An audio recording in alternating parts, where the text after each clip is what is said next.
हाय hello नमस्कार, welcome back to my channel. My name is Payal. Hope you are doing well, safe and sound. खूप थंडी आहे, त्याच्यामुळे मी आणि सिम्बा दादा टेरेसवर आलो आहे. सिम्बा दादा इथे बसला आणि जसं मी तुम्हाला सांगितलं होतं ना की आंब्याचं झाड आहे बघा इथे, की आंब्याला कधी मोहर येतो, म्हणजे 2 वर्ष येतो आणि त्याच्यानंतर 1 वर्ष येत नाही किंवा कमी येतो. तर आता ही जी साईड आहे ना, या साईडला नाही आलेला आहे मोहर, पण ती जी साईड आहे ना त्या साईडला, तर त्या साईडला आला आहे. म्हणजे ॲक्च्युली पप्पांचं कंटिन्यू रुटीन आहे.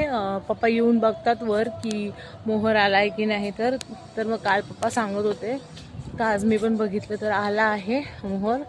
आणि ठीक आहे. माझा दीपू जाऊन 1 हफ्त्याच्या वर झाला बघा. कुठेतरी 1 हफ्त्यापर्यंत असं वाटत होतं. दीपू माझी कॅट आहे आणि मेल कॅट आहे. अचानकच तो गायब झाला.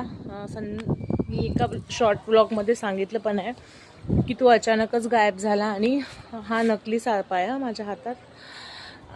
तो अचानकच गायब झाला आणि त्या दिवसापासून आजपर्यंत मी त्याची खूप वाट बघितली. मला कुठेतरी असं खूप होप्स होते, अजूनही होप्स आहेत की तो येईलच वापस. पण जेव्हा मी आता विचार करते किंवा मी इमॅजिन करते ना की त्याला त्रास होत असेल किंवा त्याचे हाल होत असतील, तर मला खूप वाईट वाटतं. कारण की माझा खूप लाडाचा आहे तो.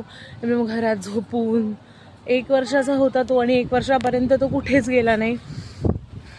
घरातच सिम्बासोबत खेळणं, इकडे तिकडे फिरणं, आणि आता अचानकच गायब झाला. तर ती खूप डेंजर मनाला गोष्ट लागली आहे. आणि बघू, मी अजून पण होप सोडली नाही आहे, तो वापस येईलच. मी त्या दिवशीच्या पण शॉर्ट ब्लॉगमध्ये तुम्हाला विचारलं होतं सगळ्यांना की मेल कॅट्स असे जातात का निघून, किंवा मग गेले तर किती दिवसानंतर ते वापस येतात.